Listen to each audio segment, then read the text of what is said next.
भगवान का भजन भाव से करो, ये हमारे संत सदगुरु हमेशा कहा करते हैं, ग्रंथों में भी लिखा है। भाव से भजो तो भगवान प्रसन्न हो जाते हैं। और भजन क्यों करना चाहिए, भक्ति क्यों करनी चाहिए? अब थोड़ी देर का सत्संग है तो ये चर्चा का विषय नहीं, फिर भी संकेत जरूरी है। क्यों? क्योंकि वह कार्य हम पूरे मन से करते हैं जिसका हमें उद्देश्य पता होता है कि इससे क्या मिलेगा। भाई कोई काम हम कर रहे हैं तो उससे हमें क्या मिलेगा, जब ये मालूम होता है तब हम पूरे मन से वो काम करते हैं। उसमें कभी नहीं पूछते कि मन क्यों नहीं लगता। और भक्ति में एक साधारण सा प्रश्न है, चाहे जिसको देखो वही पूछता मन क्यों नहीं लगता। जाड़े में रात में किसान बेचारे गेहूं रखा रहे और एक को पूछते हैं गुरुजी से जाके कि हमारा मन क्यों नहीं लगता। पूछें कि हमारा मन क्यों नहीं लगता, इतना कोहरा जाड़ा है, अब कैसे खेत रखा है, उसमें नहीं लगना चाहिए। दुकानदार दिन भर दुकान पे बैठा रहता है तो वो नहीं पूछता हमारा मन क्यों नहीं लगता। घर छोड़ के परदेश नौकरी करने जाता है, वो नहीं पूछता हमारा मन क्यों नहीं लगता। और तो और दूसरे की मजदूरी करता है, डांट खाता है, फिर भी जाके किसी से नहीं पूछता हमारा मन क्यों नहीं लगता। यानी ये एक बहाना, झूठी बात है। तुम खुद मन हो।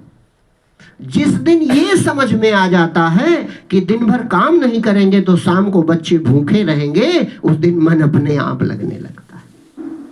जाड़े में किसान क्यों रखवाली कर रहा है? क्योंकि उसको पता है कि अगर 4 महीने रखवाली नहीं की तो फिर भूखों मरने की नौबत आ जाएगी, तो बेचारा जाड़ा सहता है, वहां रखा रहे। तो मन को अपने मारे कि नहीं मारे? वो एक तपस्वी है कि नहीं? तो उसको मन को जीतने की कला कहां से आ गई? जैसे प्रश्न होता कि मन, तो मन को जीतने की कला एक अनपढ़ किसान में कहां से आई? जाड़े में ठिठुरन में बेचारे वो लाठी डंडा लिए आग जलाए और गेहूं की रखवाली कर रहे हैं। इस समय ताजा उदाहरण है।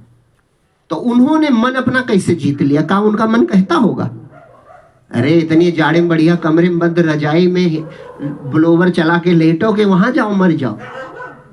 लेकिन नहीं। तो मन जीतने की कला कहां से आ गई उनमें? बस उद्देश्य पता है कि ये करेंगे तो ये मिल जाएगा, तो मन जीतने की कला आ गई। इसलिए सबसे पहले हमें भक्ति का उद्देश्य क्या है, भक्ति से क्या मिल जाएगा, ये जानना चाहिए। भक्ति से क्या मिल जाएगा? भगवान का भजन करेंगे, ध्यान करेंगे, क्यों करें हम? क्यों नाम जपें, क्यों माला जपें, क्यों राम राम करें? ये पूछना चाहिए जाकर सदगुरु से, संत से, जिसे अपने से श्रेष्ठ मानते हो। अगर कोई भक्ति कर रहा तो उससे जाके पूछना चाहिए कि गुरुजी हम ये क्यों करें, क्या मिल जाएगा हमको? तो अगर ठीक इधर बीच में जगह खाली, तुम बच्चे सब इधर आगे आ जाओ, इधर ऐसे बैठ जाओ, बस जगह हो जाए। जगह बीच की खाली ही तो है, सब लोग ऐसे बैठ जाओ घूम के। हाँ इधर बैठ जाओ, तुम भी बैठ जाओ, इधर आ जाओ, सामने सब लोग बैठ जाओ, खूब जगह है, जगह कम थोड़े, इसलिए कि जगह हो जाए, जगह खाली ही तो पड़ी है। सत्संग में सबसे आगे बैठना चाहिए और चित्त स्थिर रखना चाहिए। चित्त स्थिर रखोगे तभी समझोगे, तभी आपका उससे फल मिलेगा। और नहीं तो एक आदत बनी है कि सत्यनारायण की कथा हम लोग बचपन से सुनते आए, तो कौरा तापा करें बाहर और कहा जब शंख पचवा हुई तो बतायो। होता था कि नहीं होता था? हैं? तो वो सत्यनारायण की कथा होती भी नहीं थी, वो सत्यनारायण की महिमा है, कथा की महिमा। सत्यनारायण की महिमा कोई नहीं कह सकता, सत्यनारायण के कथा की महिमा हम लोग सुनते हैं। कहते हैं हर गांव में, हर घर में पूर्णमासी को सत्यनारायण कथा जरूर कराओ। काहे कि छेत करावे जाके पंडित जी कि तुम्हारा धर्म का है? तुम्हारा धर्म है सत्यनारायण की कथा सुनो। तो आज जो हम कहेंगे, भले थोड़ा समय है, मैं सत्यनारायण की कथा कहूंगा। और वो जो सुनते हो आप, वो सत्यनारायण के कथा की महिमा है। उसमें यही सुनते हो कि उन्होंने सुना तो उनका सब ठीक हो गया। हाँ, और नहीं, उस कथा में ये कहा जाता है कि उन्होंने सुना तो सब ठीक हुआ, और उन्होंने नहीं सुना तो उनका सब बिगड़ गया। उन्होंने सुना तो उनका सब बढ़िया हो गया, और उन्होंने नहीं सुना तो उनका सब खराब हो गया। तो वो कथा चेतावनी है। अपने धर्म में कितनी सुंदर व्यवस्था थी कि हर पूर्णमासी के दिन घर में सत्यनारायण कथा कराओ तो पंडित जी जामे चेतावे कि भैया कथा सुना कि नहीं सुना। एक सत्यनारायण है और उनकी कथा सुनने से सब सुख मिल जाता है। तो उद्देश्य क्या है, यहां से मैंने शुरू किया है बात। उद्देश्य केवल एक है, चाहे कोई सत्संग कर रहा हो, चाहे कोई ध्यान कर रहा हो, चाहे कोई तपस्या कर रहा हो, चाहे कोई खेत में किसानी कर रहा हो, चाहे कोई चोरी कर रहा हो, चाहे कोई डाका डाल रहा हो, सबका एक के उद्देश्य है किसी तरह हम सुखी हो जाएं। बस ये है, कोई भटक गया है तो गलत रास्ते चला गया है, कोई कम भटका है तो बीच के रास्ते में है, कोई बिल्कुल सटीक मार्ग पर है, लेकिन सब सुखी होना चाहते कि कुछ और चाहते। सबका उद्देश्य एक है कि मैं जीवन में अपने किसी प्रकार सुखी हो जाऊं। सुखी होना हमारा उद्देश्य है। और संतों ने रास्ता बताया, सुखी मीन जहां नीर अगाधा, जिम हरि शरण न एको बाधा। सुखी केवल भगवान के शरण में है व्यक्ति, जैसे मछली गहरे समुद्र में सुखी रहती है। तो सुखी होने की यात्रा सब कर रहे हैं, किसी को जबरदस्ती किसी काम में नहीं लगाया जा सकता। जो जिस काम में लगा है उसको पता है यहां मुझे क्या मिलने वाला है, चाहे मजदूरी कर रहा हो, चाहे नौकरी कर रहा हो, चाहे खेती कर रहा हो, चाहे भगवान की बैठ के जंगल में जाके भजन कर रहा हो, सबको अपना उद्देश्य पता है कि हम किस लिए कर रहे हैं। तो सबका उद्देश्य सारांश में इतने हैं, बहुत देर तक चर्चा नहीं करनी है। पहले यह तो उद्देश्य है, भक्ति की चर्चा देर तक करनी है। तो उद्देश्य यही है कि हम सुखी हो जाएं।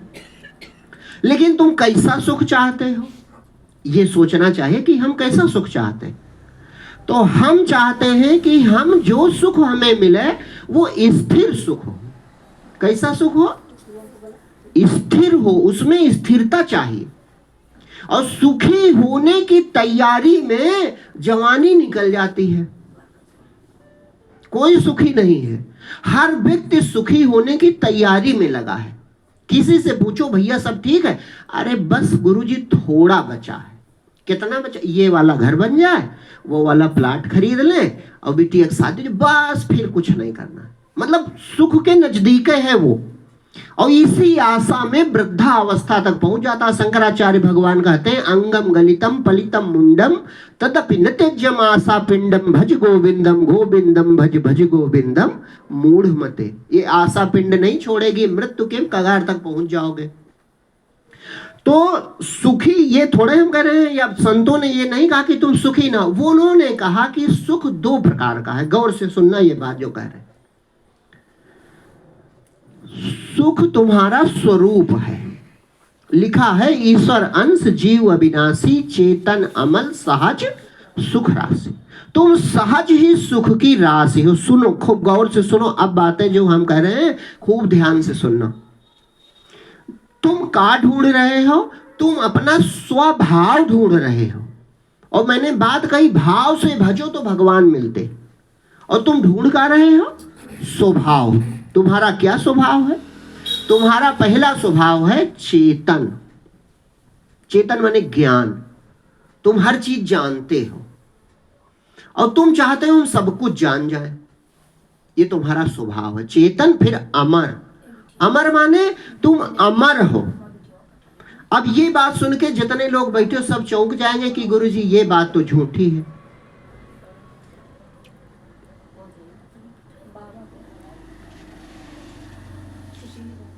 क्या बात है? अच्छा अच्छा, ठीक है। दूसरा स्वभाव आपका क्या है? अब सुनो खूब गौर से। दूसरा स्वभाव है अमर, अमरता। क्या स्वभाव है? अमरता। अब इस पर सब लोग कहोगे अरे गुरुजी ऐसा कहां, अमर कौन हुआ? अमर हुए जिन्होंने अपना स्वभाव स्वरूप जान लिया, वे अमर हो गए। तुम बिना शरीर के रह सकते हो, जिस दिन ये जान जाओगे उस दिन तुम अमर हो जाओगे। बिना शरीर के तुम रह सकते हो, लेकिन शरीर तुम्हारे बिना नहीं रह सकता। क्यों? तुम्हारे ना होने पर शरीर मरा कहा जाता है। ये नहीं होता कि शरीर मर गया इसलिए तुम नहीं हो ना, उल्टा है, तुम नहीं हो तब शरीर मर गया। लोगों ने कहा ना श्वास चल रही है भैया, ना खून दौड़ रहा है, ना आवाज निकल रही है, हमको लगता है मर गए। तो मर गए तो क्या हुआ? वो चला गया, जो था वो चला गया, यानी वो नहीं मरता है। तो जब तुम नहीं रहोगे तो शरीर को चिता पर जलाया जाएगा। ऐसा नहीं है चिता पे जलाया गया तो तुम मर गए, उल्टा नहीं होता है, होता सीधा है। तुम नहीं रहोगे तब शरीर जलाया जाएगा, यानी तुम मरने वाली वस्तु नहीं हो। और अगर तुमको पता चल जाए मैं मरने वाली वस्तु नहीं हूं तो क्या होगा? तो दुखों की आत्यंतिक निवृत्ति होगी। और अभी तुम सपने में दुख मिटा रहे हो, सुखों की तात्कालिक निवृत्ति तुम कर रहे हो। एक दुख मिटाते हो दूसरा दुख आ जाता है, एक दुख मिटाओ दूसरा आ गया, एक मिटाओ दूसरा आ गया। ये है दुखों की तात्कालिक निवृत्ति। केवल दुख मिटाना, सुख तो तुम्हारा स्वरूप है ही पहले से, सहज सुख राशि। सुख नहीं, सुख राशि हो तुम। तो पहली तुम्हारी प्रवृत्ति है अमरता, तुम अमर होना चाहते हो। झूठ भले कोई बोले, लेकिन अंतिम श्वास पर वेंटिलेटर पर लेटा हुआ व्यक्ति भी कहता है डॉक्टर साहब सब बिका जाए हमका बचा लो। क्यों कहता है? क्योंकि ये जीव अमर है और गलती से मरते हुए शरीर को अपना आपा मैं समझ बैठा था, इसलिए बेचारा दुखी है। अगर जान जाता कि ये तो हमारा पिंजड़ा है, मैं इसमें हूं, ये तो मेरा घर है, मैं इस घर का मालिक हूं, तो खुशी खुशी शरीर त्यागता। कबीर कहते थे हम न मरम मरी है संसारा, हमका मिला जियावन हारा। राम मरे तो हमहू मरबे, नाई तो हमरी मरे बलाए। कितना साहसी है। क्यों? क्योंकि उन्हें पता हम शरीर है ही नहीं। दुनिया मरने से डरे मोरे मरे आनंद, कब मरबे कब आए पूर्ण परमानंद। जो शंकराचार्य भगवान ने कहा, जो कृष्ण ने कहा, कृष्ण ने भगवान ने कहा वासांजनान्यथा विहाय नवा निग्रहणाति नरो पराणी।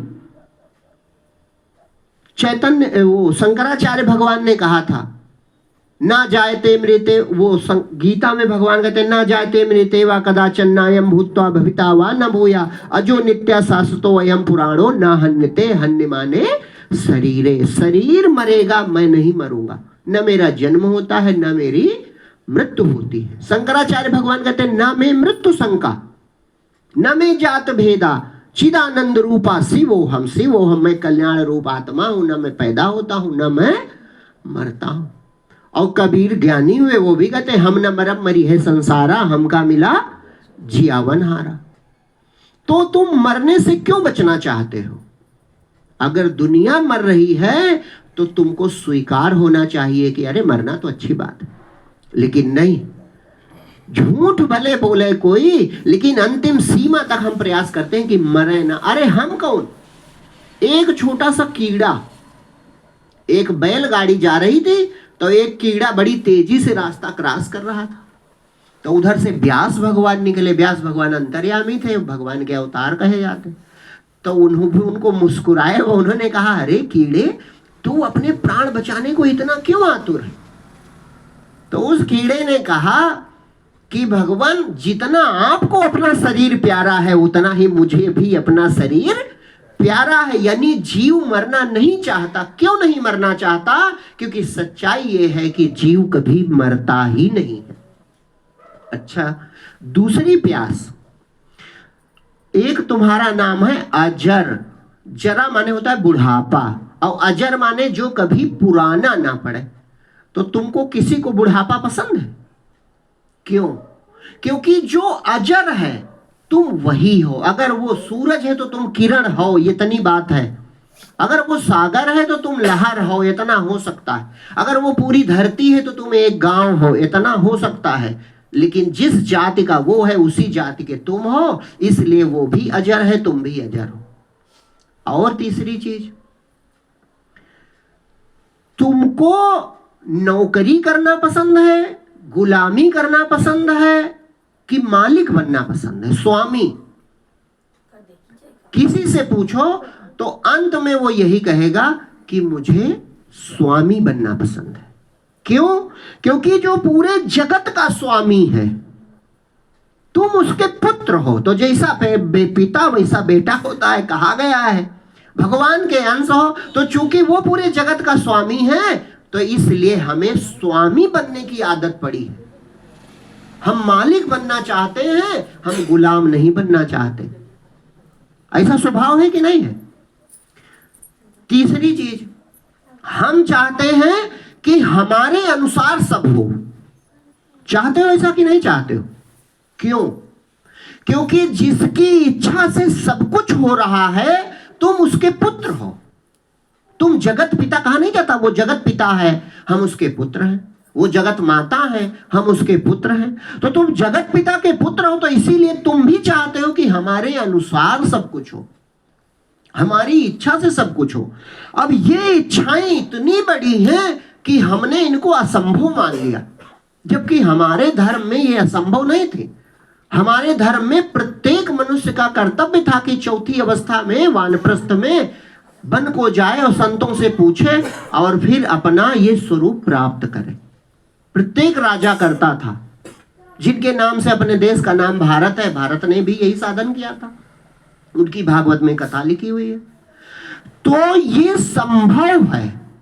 क्या संभव है? कि तुम अजर अमर अविनाशी सच्चिदानंद अपना रूप जान सकते हो।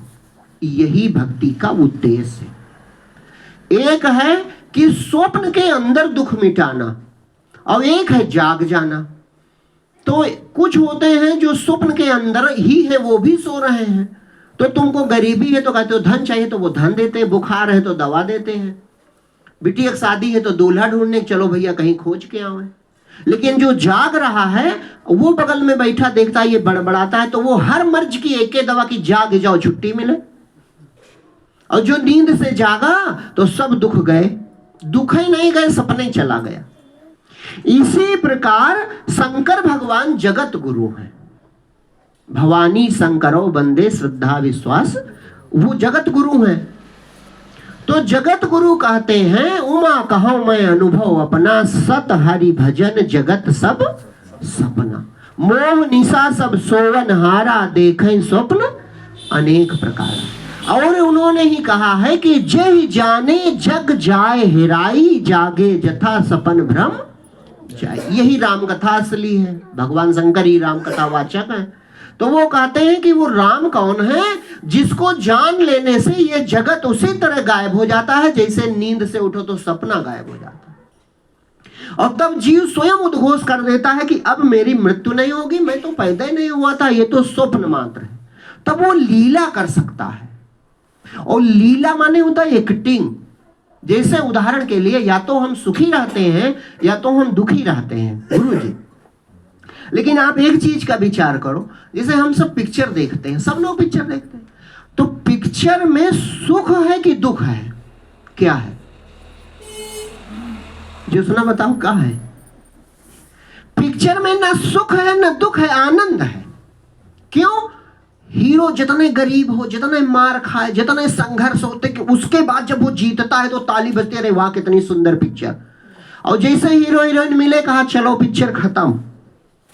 माने वहां पर संघर्ष ही जीवन दिखाई पड़ता है। होता है कि नहीं होता? हीरो के पिक्चर की समस्याएं, पिक्चर में हीरो के जीवन की समस्या खत्म, पिक्चर खत्म हो जाती ना। पर्दा बंद नहीं होता, चलता रहता है। लेकिन उठ उठ के लोग चलने लगते हैं कि अब भैया पिक्चर। और हम जिंदगी में अपनी चाहते हैं कि हमारी जिंदगी पिक्चर खत्म ही रहा है। एक को समस्या आई तो कहा भगवान हमें ही मिले रहा। अरे पता नहीं तुमको, सोचता हो लाओ थोड़ा इसके जीवन में संघर्ष आए ताकि कथाएं किनकी चलती। भगवान कृष्ण जन्म से पहले कष्ट, और जन्म हुआ जेल के अंदर। जन्म से पहले 6 भाई मार डाले गए। जन्म से पहले माता पिता को हथकड़ी बेड़ी। जन्म हुआ, माता पिता छूट गए। तीसरे दिवस पूतना आई, फिर अघासुर, बकासुर, व्योमासुर, वत्सासुर, प्रलंबासुर। और जवान हुए तो दंतपक, पौंड्रक, शिशुपाल, जयद्रथ, जरासंध। झड़ी लगी दुश्मनों की। एको दिन सुख के नहीं बता सकते हो। लेकिन वो व्यक्ति बांसुरी भी बजाता है, चक्र भी चलाता है, और सब उसकी शरण में जाते हैं कि प्रभु हमारा दुख मिटाओ। कोई नहीं कहता कि प्रभु तुमको इतना दुख मिला, तुम हमारा दुख क्या मिटाओगे?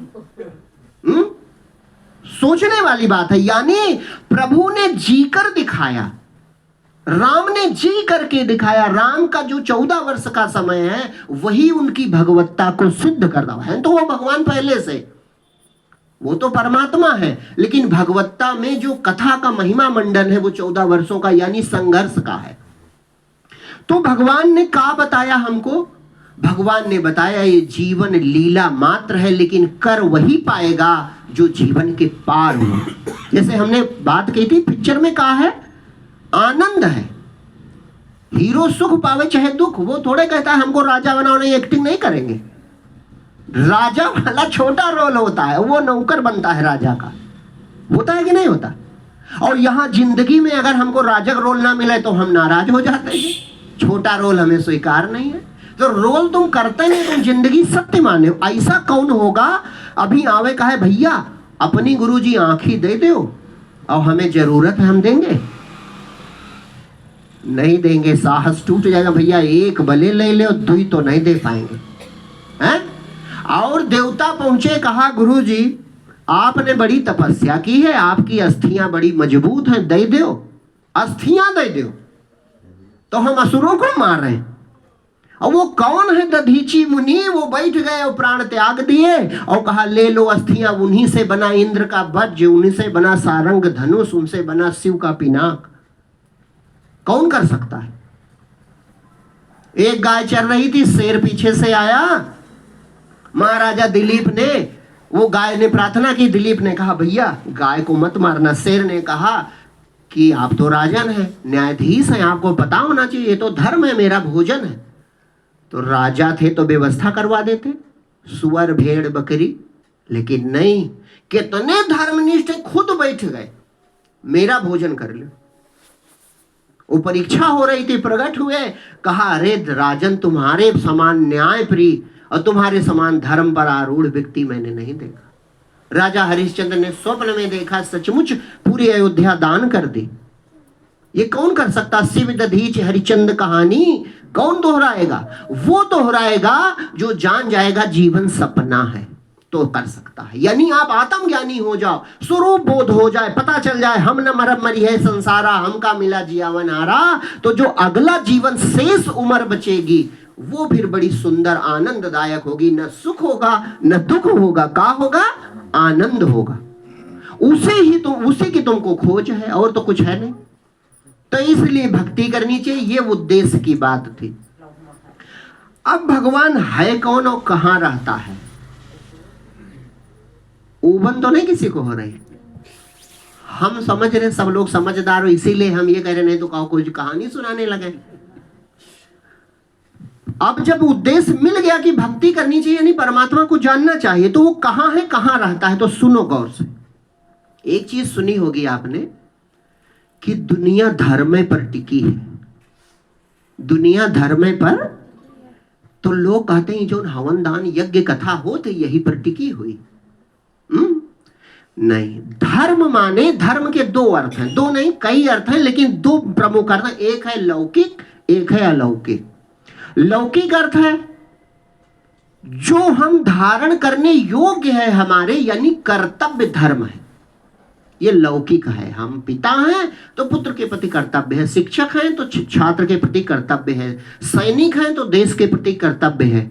तो ये धर्म हो गया, ये हुआ लौकिक धर्म। और अलौकिक धर्म कौन सा है? अलौकिक धर्म है जिसने सबको धारण किया है, वो धर्म है, यानी परमात्मा धर्म है। उस परमात्मा के तुम अंश हो। गौर से सुनो, अभी तुम चकित रह जाओगे कि हम किस धर्म पर चल रहे हैं, वो धर्म कहां है। चूंकि तुम भी अंश हो ईश्वर के, तो तुमको भी धर्म होना चाहिए, तो तुम स्वयं धर्म हो। तुमने ये शरीर धारण किया है, जिस दिन तुम इस शरीर को छोड़ दोगे उस दिन ये शरीर मिट्टी हो जाएगा, इसका नाम नहीं बचेगा। सुनो गौर से, क्या बचेगा? मिट्टी। कहेंगे भैया मिट्टी हो गई, घर में मिट्टी पड़ी थी, मिट्टी से आ रहे हैं, 100 यात्रा से आ रहे हैं, 100 नाम होगा, और तुम हो तो इसका नाम है। तब कहा जाता संजीव गुप्ता, संजय तिवारी। ये क्यों कहा जाता है? नाम इसीलिए, देखो मृत्यु पे अपने यहां कितनी ज्ञान की बातें हैं। मृत्यु के समय कहा गया, समझाया गया दूसरे को, राम नाम सत्य है, यानी नाम ही सत्य था। नाम बुलाने पर जो बोलता था वो क्या था? सत्य। और जो सत्य है वो है धर्म। धर्म ने दुनिया को धारण करा है, एक शरीर को धारण करता है उसे नर कहते हैं, और जो पूरे ब्रह्मांड को धारण करता है उसको वैश्वानर कहते हैं। वैश्वानर, वैश्वानर भगवान का विराट रूप है, और वैश्वानर के बाद हिरण्यगर्भ, हिरण्यगर्भ के बाद ब्रह्म, ये उसकी परिभाषा है। वो जब अवतार लेता तो ईश्वर कहाता है। तो एक शरीर को धारण तुमने भी तो किया है, तो ये जो नर है यही वैश्वानर है। ये एक शरीर में कैद है। जिस तरह कैद होना कोई बड़ी बात नहीं है, तुम स्वप्न के झूठे शरीर में रोज कैद होते हो कि नहीं होते हो? और जब रात में कैद होते हो तो तुम मुक्त नहीं हो सकते, तुम जान ही नहीं सकते कि ये धरती मैंने बनाई है। स्वप्न में जाओ, पहले तुम जान सकते हो ये धरती मैंने बनाई, ये आकाश मैंने बनाया, पशु पक्षी मैंने बनाए, शत्रु मित्र मैंने बनाए। और सपने में कोई सिर काटने लगे तो कोई ज्ञान दे जब कि अरे काटने वाला तुम, कटने वाले तुम, सिर तुम, धरती तुम, आकाश तुम, तलवार तुम, काहे डर रहे हो? तो ज्ञान होगा। जब सपने सिर काटे कोई तो बिनु जागे दुख दूर, और जगे तो शरीर से छूट गए कि नहीं छूट गए? अच्छा एक और ध्यान दो, जब वो शरीर देखते हो तो इस शरीर को भूल गए कि नहीं भूल गए? और वो शरीर से, झूठे शरीर से तुम कभी दुखी और सुखी हुए कि नहीं हुए? लोग गधे कहते हैं कि इनके धर्म का स्वर्ग नरक कहां है। उनके लिए उत्तर है कि जब तुम स्वप्न में सुख और दुख भोग सकते हो तो स्वर्ग नरक क्यों नहीं भोगोगे? भोगना पड़ेगा अगर ज्ञान नहीं हुआ तो। सपने में रोने लगते हो, रोए तक खड़े हो जाते हैं। अचानक जब नींद खुली, पसी, अरे राम राम, ये तो सपन था। अरे ट्रक के नीचे बाइक हमारी आ गई थी, हम तो मर ही गए थे। तो मर ही सकते नहीं, तुम अमर तत्व हो ना। शरीर वहीं छूट गया और तुम इधर आ गए दूसरे शरीर में। नूतन पाय पुरातन त्यागा, ये कृष्णचरितमानस की चौपाई है। भागवत में लिखा है नया शरीर मिल जाता है तब ये वाला छूटता है। समझ गए? पहले नहीं छूट। तुम मरोगे, थोड़े पीछे वाले जानते नहीं तो उनको समझाया जाएगा, भैया राम नाम सत्य है, बोलता वाला चला गया। जब कहते थे बोलो तो वो चला गया। तो वो कहा है, सुनो गौर से। हमारे यहां कहते ज्ञान प्राप्त करो, ज्ञान प्राप्त करो। विद्या, वो क्या है? विद्या। गौर से सुनो, विद्या किसको कहते हैं? जानते नहीं विद्या का है? विद्या माने जो होए, और अविद्या माने जो होबे ना करे। तो चूंकि तुम विद्या थे इसलिए जग गए, लेकिन निराकार जगे। ध्यान दो अपनी असलियत का। इस देह को लेकर वहां सपने में गए थे कि ये धरती, ये आकाश ले गए थे, तो तुम निराकार जगे कि नहीं जगे? तो विद्या जागा, क्योंकि विद्या हो तुम। विद्या माने विद्यमान हो, और अविद्या माने जो होबे ना करे। तो सपना था ही नहीं तो मिटा कि नहीं मिटा? इसी तरह तुम्हारी मृत्यु नहीं होगी, नए शरीर में जाओगे। तो ये जो दिखता है ये अविद्या है। जो दिखता है वो क्या है? अविद्या है। और जो देखता है वो विद्या है।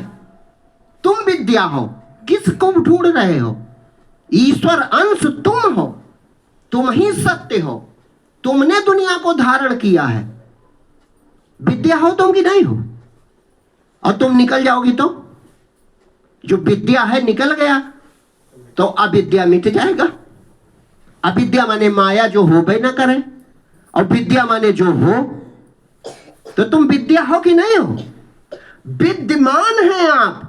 तो कितनी जादुई बात है कि जो है वो दिखता नहीं है, और जिद दिखता है वो है नहीं। तो ये तुमको सत्य नहीं बातें लग रही हमारी कि झूठी लगती हो तो फिर कहानी सुना दे। हम बुद्धिजीवी समझ के, बुद्धिमान समझ के, क्योंकि ये कल्याणकारी बातें हैं इसलिए कह रहे हैं। तो तुम विद्या हो कि नहीं हो भैया? तो अपना आपा पहचान सके तो सत्य तू नित्य मुक्त है जान सके, तू अजर अमर, तू है अनंत, तेरा ना कोई आदि अंत। आपाधापी में व्याकुल है, खुद को जाने बिन बड़ा विकल, कुछ अपने लिए भी करता चल। देखो प्रभु कितने दयालु थे। प्रभु ने जीव को एक वृत्ति दे दी स्वार्थ की। अब किसी से कहो तुम स्वार्थी हो तो आदमी जानेगा गाली दे रहे हैं ना। ये प्रभु का वरदान है स्वार्थ। तुम अपने लिए कुछ भी कर रहे हो, पूरी दुनिया कर रही है तो किसके लिए? अपने लिए। बस अपने का क्षेत्र बढ़ गया है। बच्चा था तो अपने शरीर के लिए टॉफी चॉकलेट खाता था, अब बड़ा हुआ तो अपना परिवार आ गया, और बड़ा हो विधायक हो गया तो अपनी विधानसभा आ गई, राष्ट्रपति प्रधानमंत्री हो जाए तो अपना देश आ जाए, लेकिन करता अपने लिए है, पराये के लिए कोई कुछ भी नहीं। ये कितनी सुंदर वृत्ति है स्वार्थ। लेकिन यहां भूल हो गई। स्व के लिए कर सको इसलिए भगवान ने वृत्ति दी थी, और तुम स्व गए भूल, शरीर को स्व मान लिया। शरीर को क्या मान लिया? स्व मान लिया। तो शरीर के लिए करने लगे। अब शरीर जितने दिन जवान बना रहे, अब तुम्हारी कोशिश से थोड़े बना रहेगा। क्यों? परमात्मा सिर्फ सृजक, पालक, संहारक नहीं है। परमात्मा का एक सबसे बड़ा गुण है नियामक। वो नियमन करता है, कंट्रोलर है। धरती नियम से चलती है, सूरज नियम से गतिमान है, तारे नियम से गतिमान है, जीव नियम से बढ़ता है, फसलें नियम से बढ़ती हैं। कोई बेनियम उससे भटक सकता है? और दिखाई नहीं पड़ता। कंट्रोलर इतना बड़ा है और उसके भटक तुम गलत करके दिखाओ। कोई अपनी कक्षा से भटक जाए। समय से पहले जवान हो जाओ तो जाने। आम लगाओ और ऐसा मशीन लगाओ कि यक्के दिन में वो हो जाए 50 साल का है? कितने नियम से वो चलाता है। वो नियामक है, कंट्रोलर है कि नहीं है? और जो कंट्रोलर है, बड़े सुख की बात है, वो तुम्हारा पिता है, वो तुम्हारा सगा है।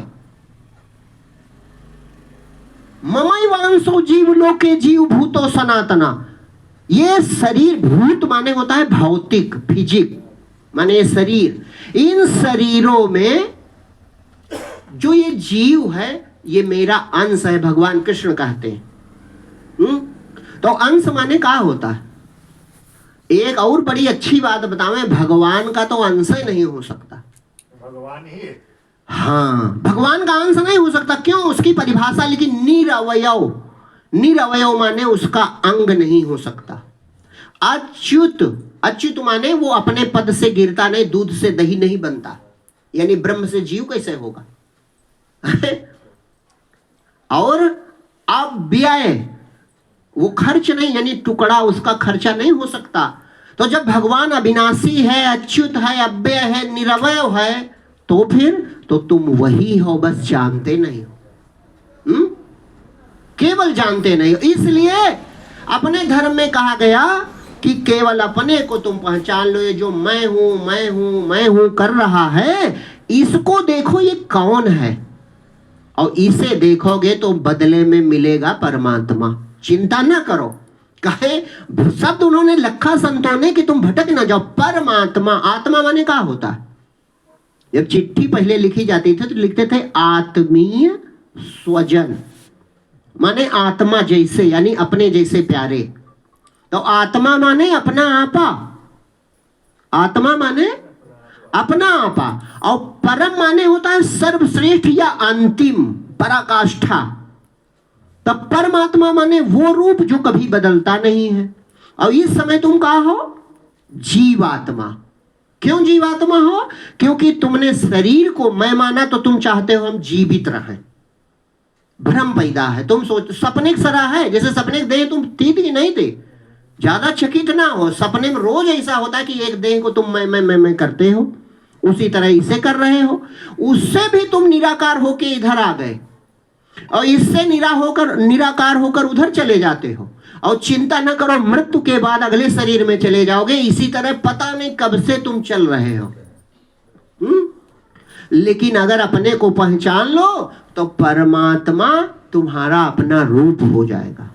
बहुत कठिन लगता हो तो एक उदाहरण बड़ा सरल हम बताओगे। जैसे रामनगर है, रामनगर।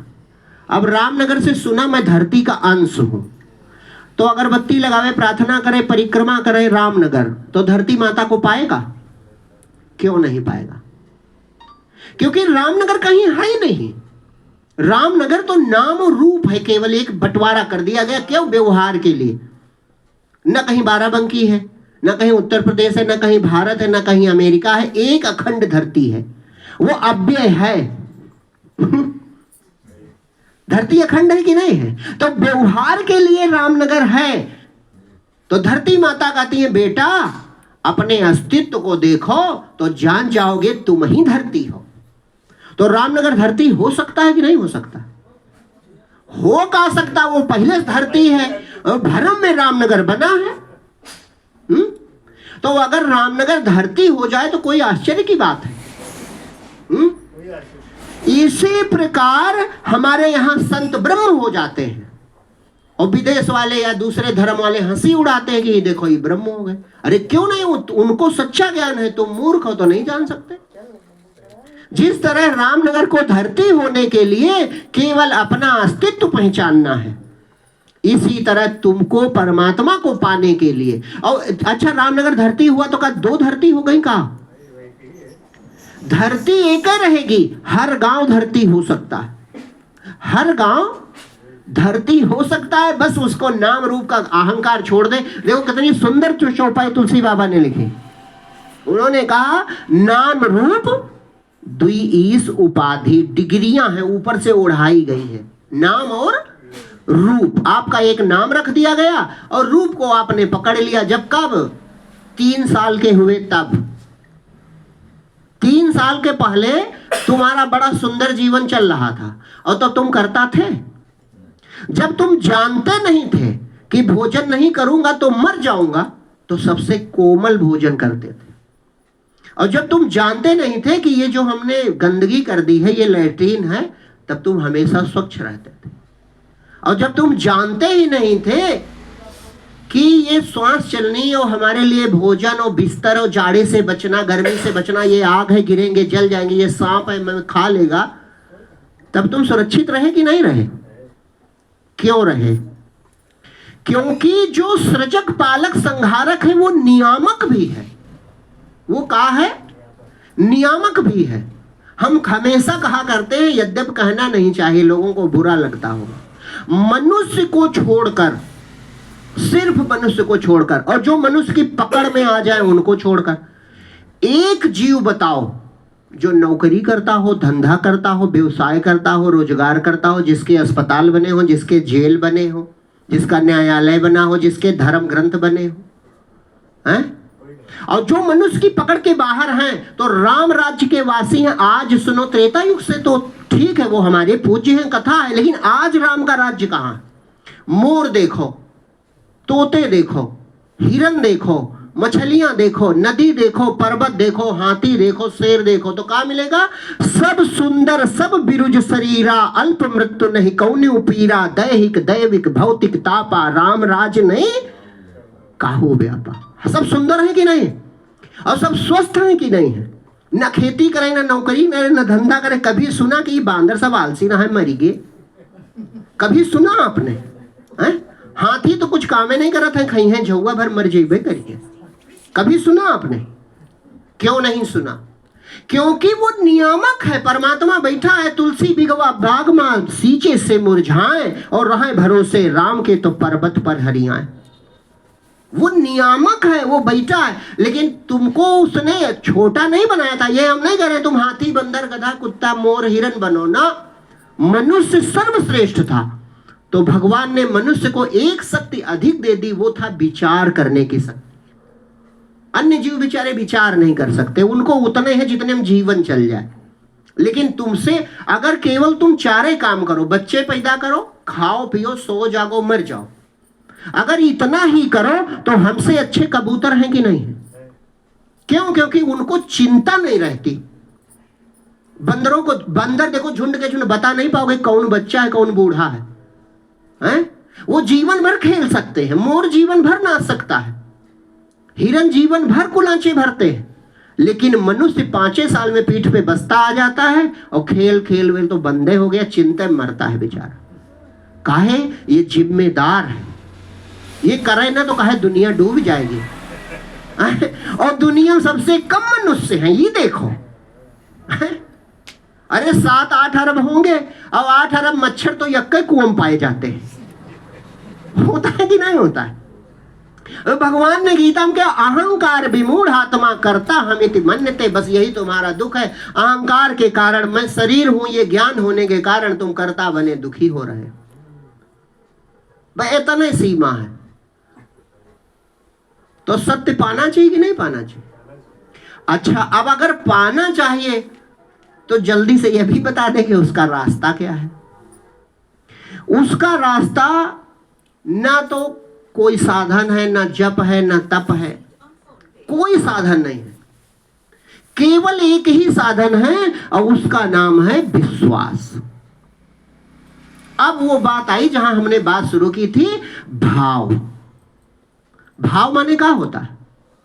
भाव माने है, क्योंकि अभाव माने तो भाव माने, और है तो कहां खोजने जाना है? जब रामनगर है धरती है तो खोजने कहां जाना है?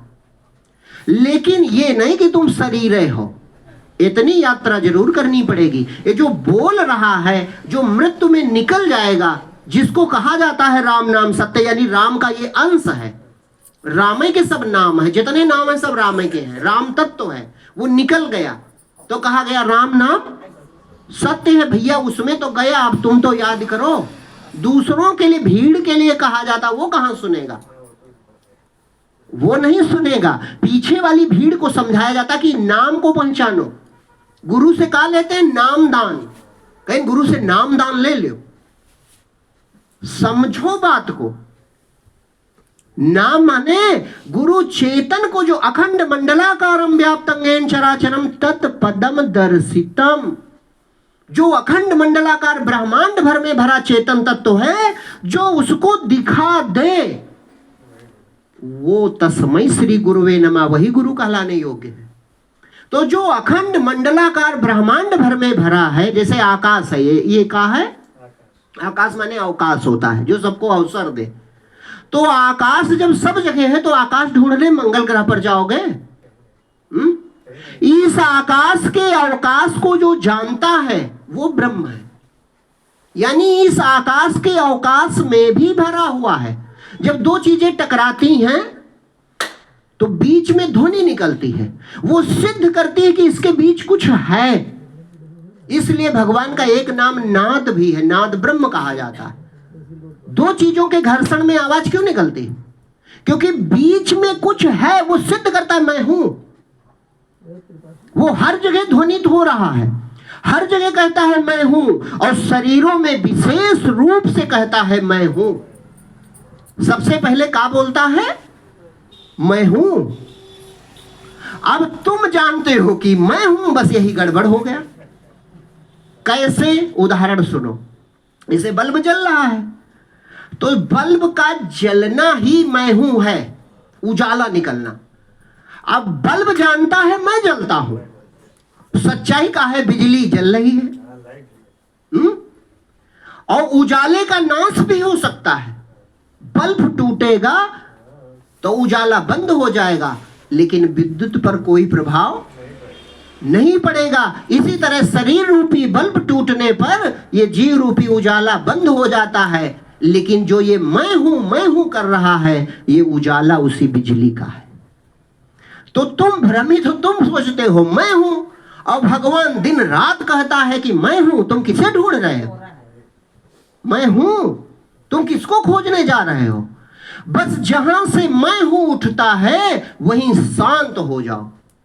जहां से मैं हूं निकला बाणी उठती, जहां से सुरति तहां लगाए, युक्ति मुक्त की अति सरल संत रहे बतलाए। अब भाव क्या है? भाव माने है। परमात्मा मिलेगा, वो पहले से है, और वो पृथ्वी की तरह जड़ नहीं। एक उदाहरण सुनो, बड़ा सुंदर याद आ गया। एक सेठ थे, तो उनके 4 बेटे थे। तो उनके व्यापार में बड़ा घाटा हो गया। तो घाटे में बेचारे दुखी रहे, और दुखी में पीड़ित हुए, फिर बीमार पड़े, फिर मरने लगे। तो जब आखिरी श्वास चल रही थी सेठ जी की, एकदम अंतिम श्वास चल रही थी, तो चारों बेटे खड़े थे। तो पिताजी ने कहा कि अब बेटे तो बेचारे कुछ जानते नहीं, तो पहले आदत होती थी छुपा के धन रखने की। तो देखा बेटे रो रहे हैं, तो सेठ जी ने कहा बेटा घाटा हुआ चिंता ना करो, घर में 2 कुंटल सोना गड़ा है। और इतना नहीं कह पाए, बता नहीं पाए, तब तक मर गए। तो एक सूचना तो बड़ी सुंदर मिल गई कि गरीबी दूर हो जाएगी, क्योंकि घर में 2 कुंटल सोना, खबर मिल गई। लेकिन सोना खोद के निकालना पड़ेगा। अब किस कमरे में गड़ा है, या आंगन में है, या दरवाजे पर है, या बाहर है, तो पता नहीं है। तो खोद के निकालना पड़ेगा कि नहीं निकालना पड़ेगा। तो आपको ये सूचना तो मिल गई कि ब्रह्म है और हृदय में है, राम है और हमारे हृदय में है। लेकिन वो चारों बेटे जब तक धन निकाल ना ले तब तक का अमीर हो सकते हैं। तो जब तक आप राम तत्व को जान ही ना जाओ तब तक का आप सुखी हो सकते हो? नहीं हो सकते। लेकिन दोनों में अंतर एक है, बस वही भाव है। गौर से सुन, अंतर का है, वो चारों बेटे सोना सोना की माला जपें या प्रार्थना करें या रोवें या कहें सोना भगवान मिल जाओ, तो सोना मिल सकता है क्योंकि वो जड़ है। लेकिन परमात्मा में एक खूबी है कि तुम कुछ नहीं जानते हो, केवल तुमको विश्वास है तो परमात्मा मिल जाता है। ये बड़ी सुंदर और सुखदाई बात है आपके लिए कि कुछ न जानो कोई विद्या। जैसे अभी भजन गाया संजीव ने, प्रभु मैं मूर्ख अज्ञानी भगत तेरी कैसे करूं, मैंने कोई कला नहीं जानी। यहां कला बहुत है। इस यज्ञ में इतनी लकड़ी लगेंगी, इतना मैं ये नहीं कर रहा हूं आप सोचो कि गुरुजी निंदा करने लगे। ठीक है संसार के लिए, लेकिन भगवत प्राप्ति में परमात्मा के लिए परमात्मा कोई नियम नहीं देखता।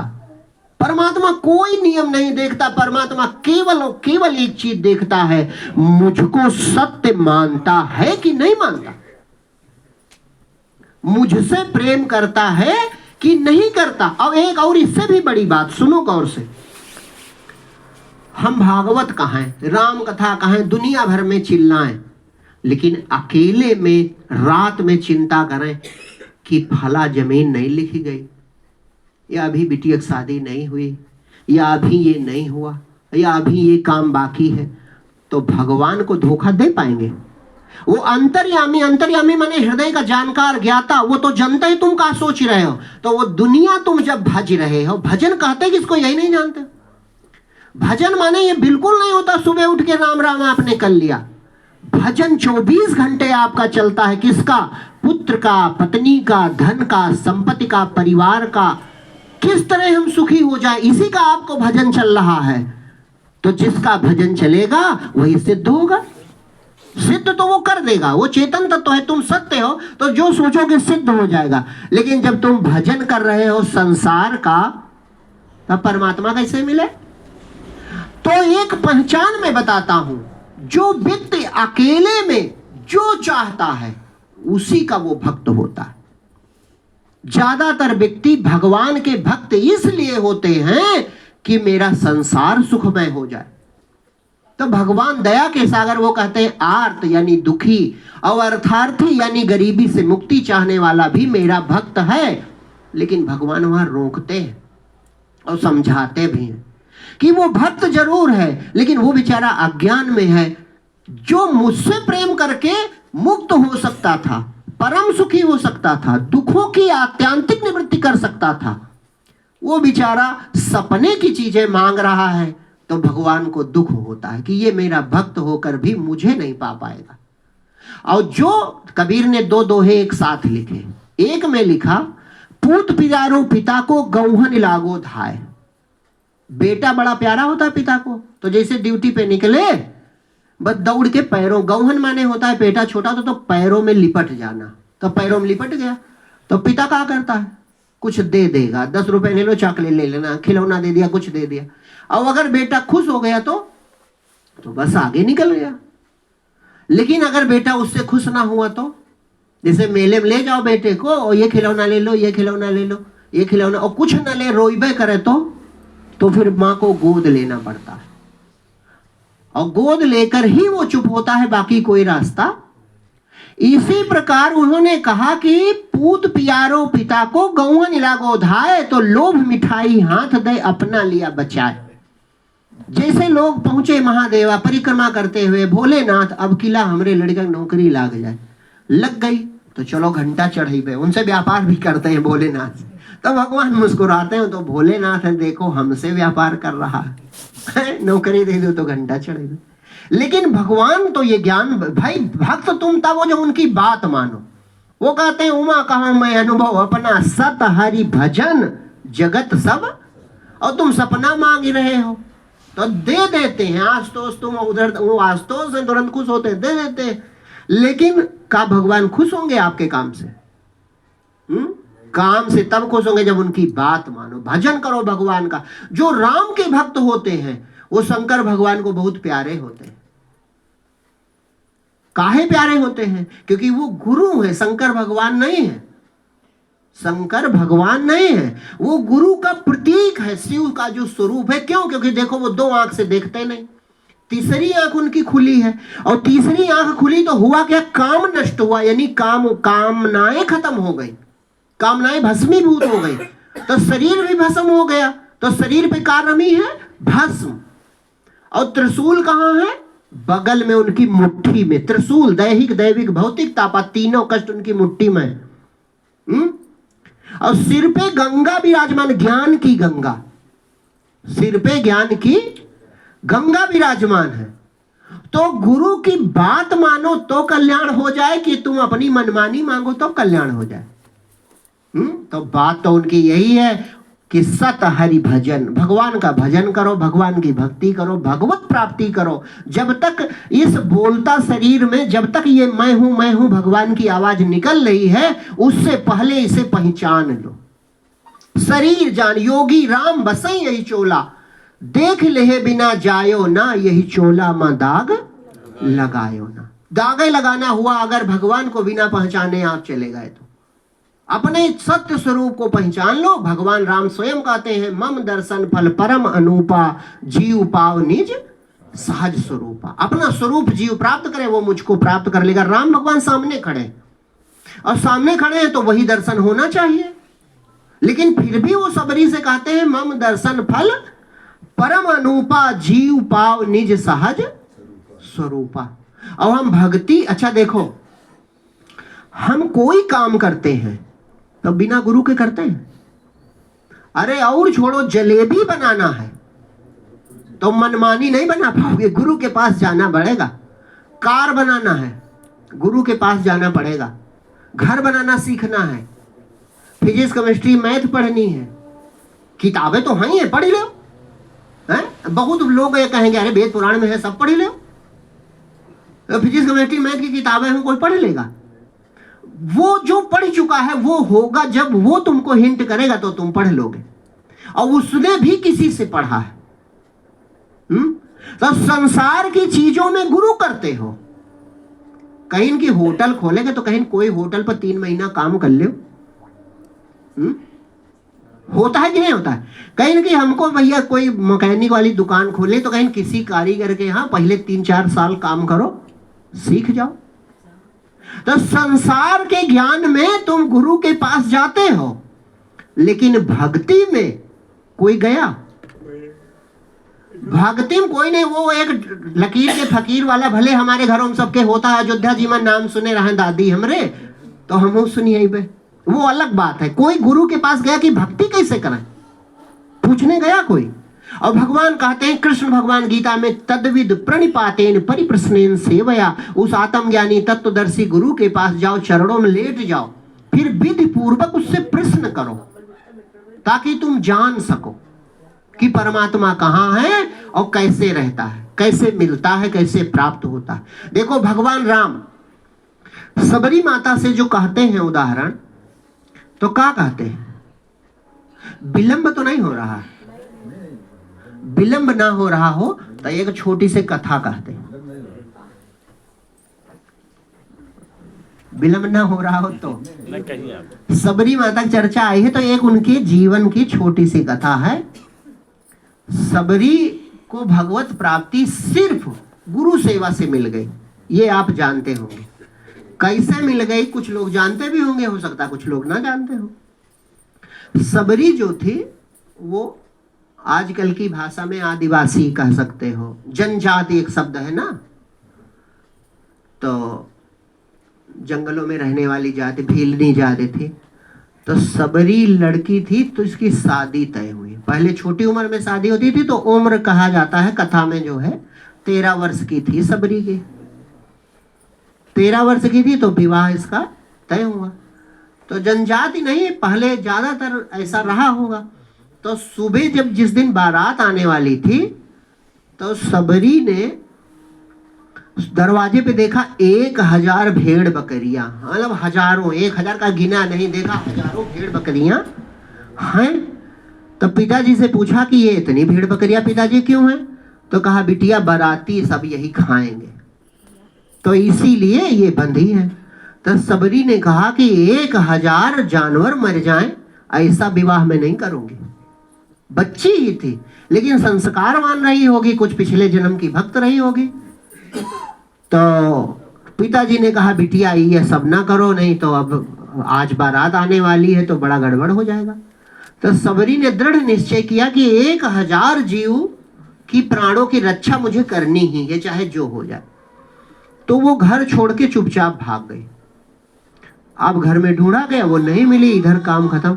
अब सबरी अकेली भगी बेचारी, तो वो कुछ जानती तो थी नहीं, तो इधर उधर भटकती रही। तो जाते जाते वो आश्रम मिल गया। गुरुजी का क्या नाम था उनके? मतंग ऋषि का आश्रम मिला और उनके 10-15 शिष्य थे। तो 10-15 शिष्यों की छोटी छोटी कुटिया बनी थी, गुरुजी की कुटिया बनी थी। तो उसने देखा कि यहाँ संत रहते। तो संतों के यहाँ वैसे पहले ऐसा स्वभाव ही था कि स्त्रियां नहीं जाती थी, या गई भी तो लौट आई, लेकिन स्त्रियां संत हो जाएं ये बड़ा बीच के समय में ऐसा नहीं था। तो सबरी ने सोचा कि भगवान को तो मैं नहीं जानती हूं, लेकिन संत भगवान के भक्त होते हैं और भगवान संतों से खुश होते हैं, तो अगर इनकी सेवा करेंगे तो भगवान खुश हो जाएंगे।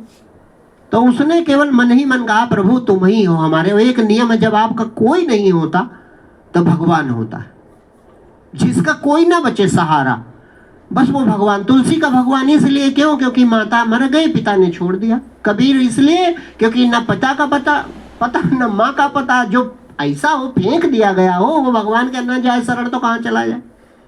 तो सबरी बेचारी भगवान की शरण में थी। तो सबरी ने एक नियम ले लिया, चूंकि वनवासी थी, वन में रहने वाली, तो वो कुशल थी, पेड़ पे चढ़ जाना, फल तोड़ लेना, खा लेना, जीवन यापन वो करने में कोई उसके दिक्कत नहीं थी। तो उसने सोचा संतों की हम सेवा किया करें। तो वो क्या करें? वो प्रतिदिन कुटिया जितनी थी, मान लो एक काल्पनिक शब्द में कह रहा हूं 15 कुटिया, हाँ, तो 15 दोने बनावे, फूल तोड़े। अब 15 दोनों में बढ़िया अच्छे अच्छे फल तोड़े। अब 15 गठरी लकड़ियों की छोटी छोटी बनावे, सूखी लकड़ियां। दिन भर ये करे जंगल में, और जब रात हो जाए कि कोई देख ना पावे तो सबकी कुटिया के आगे रख आवे, सब संतों के आगे। और फिर एक सरोवर था समीप में ही उस आश्रम के, चूंकि आश्रम के सरोवर के समीप ही संत रहते थे, तो रास्ता साफ कर दे कि संत जाएं। चूंकि अंधेरे में ब्रह्म मुहूर्त में नहाने जाते थे, तो अंधेरे में कंकड़ वंकड़ कांटा न गड़े, तो वो रास्ते को झाड़ू से सफाई कर दे। अब मतंग ऋषि ने जब ये देखा कि ये कौन सेवा कर रहा, देखे ना कौन कर रहा, देख ना पावे कौन कर रहा है, तब मतंग ऋषि के मन में आया कि ये कौन अद्भुत चोर है जो इतना प्यारा है।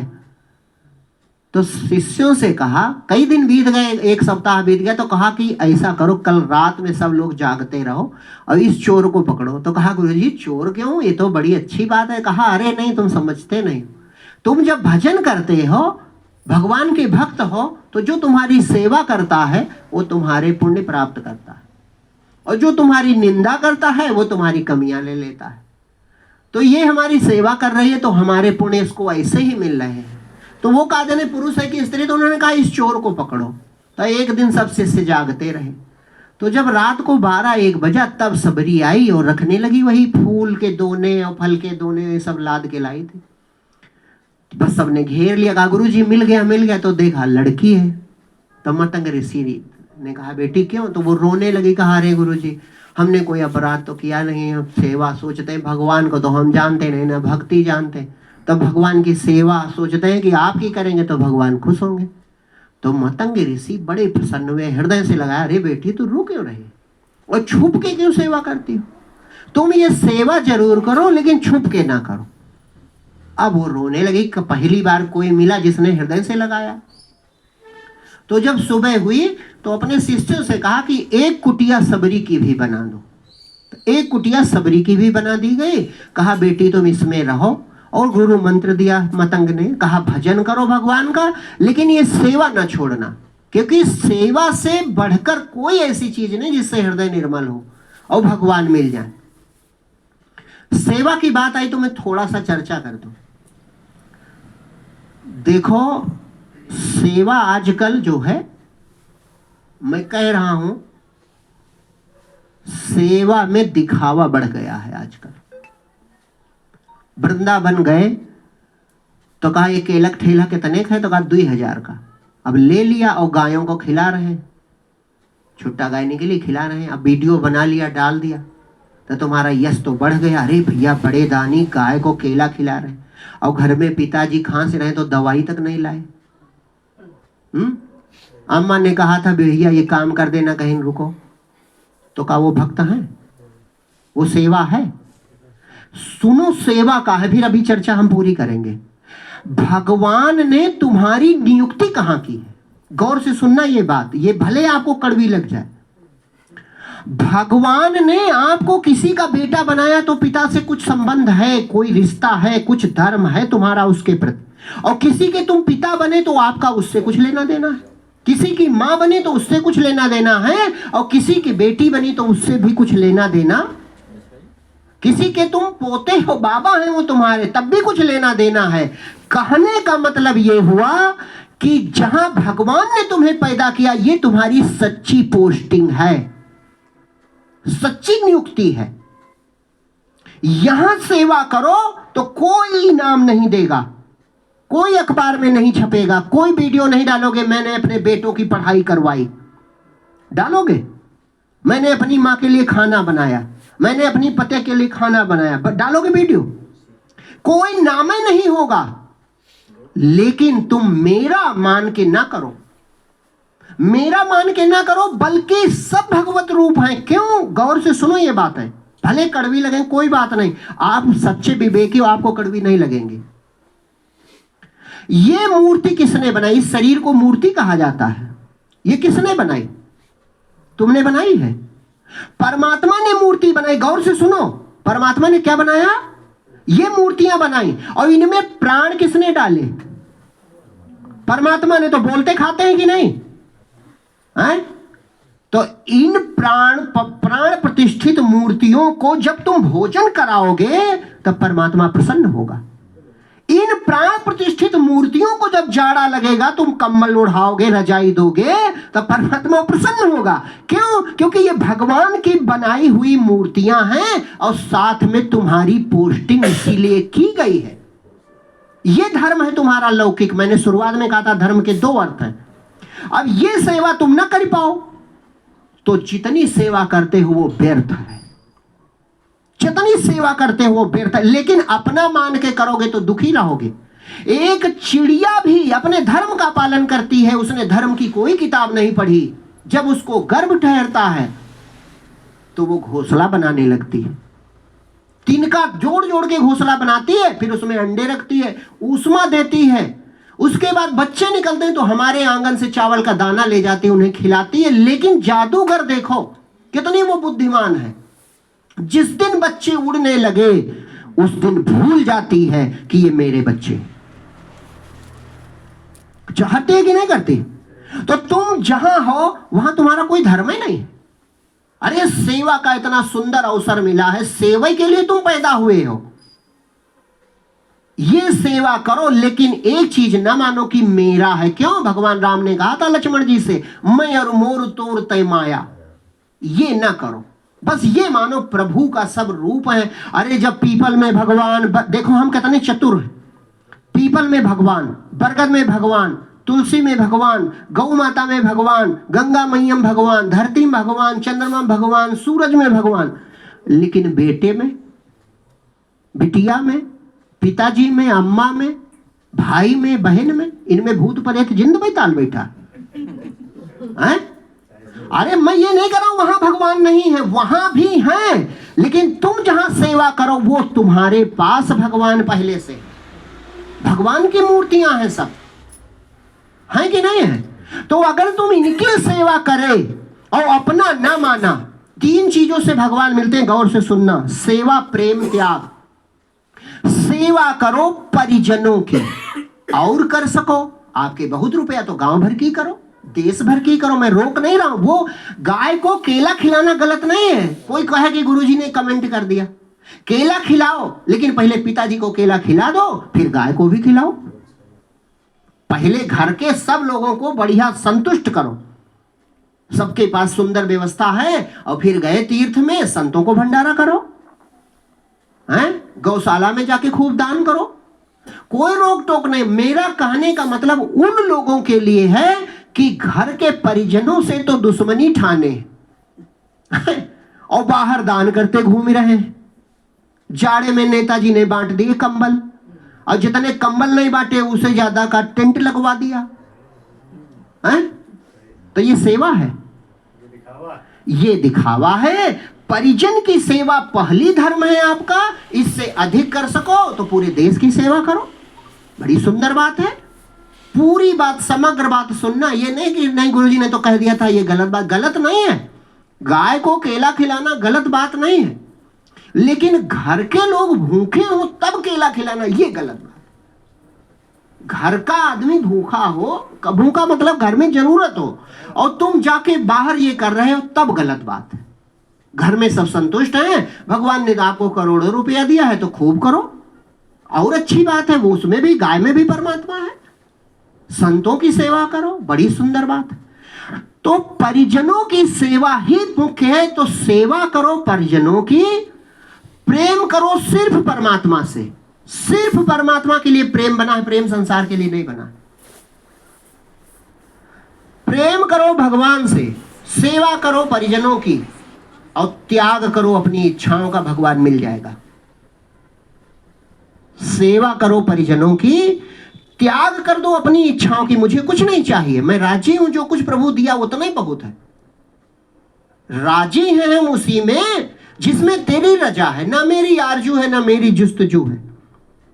अपनी इच्छाओं का त्याग कर दीजिए, परिजनों की सेवा कीजिए भगवान का रूप समझकर, और प्रेम करो तो भगवान समझकर। जैसे भगवान राम ने देखो कहा हमारी ही बात कही, आप हमारी बात से चाहे नाराज हो जाओ, बल्कि भगवान राम कहते विभीषण जी से क्या कहते, जननी जनक बंधु सुत दारा, तन धन भवन सुहृद परिवारा, सबके ममता।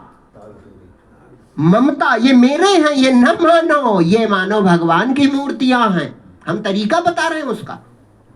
जननी जनक बंधु सुत दारा, तन धन भवन सुहृद परिवारा, सबके ममता ताग बटोरी, मम पद मनई बांध भरी। और आगे सुनो, जो हम कह रहे हैं वो भगवान कह रहे हैं। समदर्शी, सब में भगवान को देखो। समदर्शी इच्छा कछु नहीं, इच्छाओं का त्याग कर दो। एक को बात हम गलत नहीं कह रहे। समदर्शी इच्छा कछु नाही, हरस शोक भय नहीं मन माही, अर्ष सज्जन मम उर बस कैसे, लोभी हृदय बसहि धनु जैसे। सोचने वाली बात है, तुम भगवान के दिल में बस जाओगे। अब ये सूत्र छोड़ रहे हो, इधर उधर भटक रहे। भगवान कहते हैं कि ये जहां जहां बंधन है, इतने जगह तुम्हारा संसार है, और संसार नहीं है। दुनिया में आग लगे कोई मतलब नहीं। जननी माता, जनक पिता, जननी जनक बंधु भाई, सुत बेटा, दारा पत्नी, शरीर, धन संपत्ति, मित्र मंडली, इतने संसार है। तो भगवान कहते हैं इनको मेरा न मानो, सबके ममता। ममता मेरा है, मेरा है, मेरा है, मेरा है, तो दुख ही पाओगे आखिरी में। मेरा मेरा करोगे तो दुख मिलेगा। क्यों? क्योंकि आशा एक पिशाचिनी, जिसका जीव गुलाम। आशा लगाए रहोगे, मान लो लड़का खरा ना उतरा तो। अरे जब चिड़िया आशा नहीं करती, गाय आशा नहीं करती, तो तुम क्यों आशा करते हो? तुमने तो अपना कर्तव्य निभा, चिड़िया निभाती, तुम कौन बड़े धर्मात्मा हो क्या? चिड़िया अपने धर्म से नहीं डोलती, गाय अपने धर्म से नहीं डोलती, शेर अपने धर्म से नहीं डोलता। गाय घास ही खाएगी और शेर मांस ही खाएगा, धर्म से नहीं डोलती। और धर्म की किताब लिखने वाले सब बेधर्म हैं। सोचने वाली बात है, उन्होंने धर्म की किताबें नहीं लिखी, न पढ़े, लेकिन अपने धर्म से वो डिगते नहीं है। कितने धर्मात्मा है वो, क्योंकि उनका कंट्रोलर नियामक राम है, वो राम राज्य के वासी, इसीलिए वो गड़बड़ करते ही नहीं है। ऐसा कि नहीं? तो हमारा कहने का मतलब है कि सेवा करो परिजनों की, अपनी इच्छाओं का त्याग कर दो, क्योंकि ये भगवान राम भी कह रहे हैं। और प्रेम करो परमात्मा से। अगर इतना करे तो भगवान राम का उद्घोष है ये। जननी जनक बंधु सुतदारा, तन धन भवन सुहृद परिवारा, सबके ममता ताग बटोरी, मम पद मनहि बांध बर डोरी, अस सज्जन मम उर बस कैसे, लोभी हृदय बसहि धनु जैसे। जैसे लोभी के दिमाग में रुपया बसा रहता है, उसी तरह ऐसा दुलारा प्यारा भक्त मेरे दिल में बसा रहता है। विभीषण जी से कहते हैं, सोचने वाली बात है। तो तुम भगवान के दिल में बसना चाहते हो तो परिजनों को अपना ना मानो, भगवान का रूप मानो। ये ना मानो कि शत्रु है, अपना ना मानो, का मानो? भगवान की मूर्तियां। अरे जब गाय में भगवान हम देख सकते हैं, पीपल में देख सकते हैं, तो अपने पिताजी में क्यों नहीं देख सकते? माँ में क्यों नहीं देख सकते? जिसने जन्म दिया उसमें क्यों नहीं देख सकते? अरे और तो और, अपने वेदों की 4 बातें सुन लो। वेदों में कहा गया कि जो देवताओं की पूजा करे, यानी पहले धर्म करे। देखो सुनो गौर से, पहले धर्म करे तो अर्थ अपने आप आएगा। अवर्थ जब अपने आप आएगा तब कामनाएं सब पूरी हो जाएंगी, अवंत में मुक्त भी हो जाएगा। तो धर्म कहाँ है? तो अपने यहां लिखा, वेद की मैं बात बता रहा हूं, वेदों में लिखा सबसे पहले मातृ देवो भव, माता देवता है। किसी देव तक ना पूजा करो, लेकिन माँ को देवता मानो, जो कहे वही करो। माँ कहे धूप में खड़े रहो तो खड़े रहो। जो बेटा अपनी माँ की हर बात मानेगा, ईश्वर उसकी सब इच्छाएं पूरी कर देगा, ये पक्का है। फिर दूसरा देवता लिखा पितृ देवो भव, पिता देवता है। अन्य देवता की पूजा ना कर सको, लेकिन पिता जो कहे वो करो। वो लड़का आगे चल के वो धर्म कर रहा है। धर्म माने डुग्गी बजाना नहीं होता। माता की पूरी बात माने, देवता भगवान मान के, पिता की पूरी बात माने। मातृ देवो भव, पितृ देवो भव। तीसरा देवता कौन है? आचार्य देवो भव, जो गुरु बतावे वो पूरी बात माने। और चौथा देवता कौन है? अतिथि देवो भव। इन देवताओं की जो लड़का पूजा कर ले 14-15 साल की उम्र तक, 20 साल की उम्र तक, उसकी इच्छा चाहे जो हो, उसकी इच्छा हो हमें आकाश में उड़ना है तो वो उड़ भी जाएगा। ये सेवा है। तो हम बात कर रहे थे कि सेवा करे परिजन की, त्याग कर दे अपनी इच्छाओं का और प्रेम करे भगवान से, तो इसी जन्म में भगवत प्राप्ति हो जाएगी। तो सबरी वहां सेवा करती थी। सबरी की कथा कह रहे थे ना, तो बीच में सेवा आ गई तो इतना कह दिया हमने। तो सबरी जो थी, मतंग ऋषि ने हृदय से लगाया, कहा बेटी रोती क्यों हो? सेवा से बड़ा कोई धर्म नहीं है, तो इसलिए तुम सेवा किया करो। सेवा से बड़ा कोई धर्म नहीं, इसलिए तुम सेवा किया करो। और मैं ये मंत्र दे रहा हूं, ये नाम जपती रहो, तुम्हें भगवत प्राप्ति हो जाएगी। तो मतंग ऋषि ने जब ऐसा किया तो एक दिन उनको आकाशवाणी सुनाई पड़ी कि तुमने एक अनाथ बच्ची का कल्याण कर दिया है, इसलिए तुम सशरीर वैकुंठ आओगे।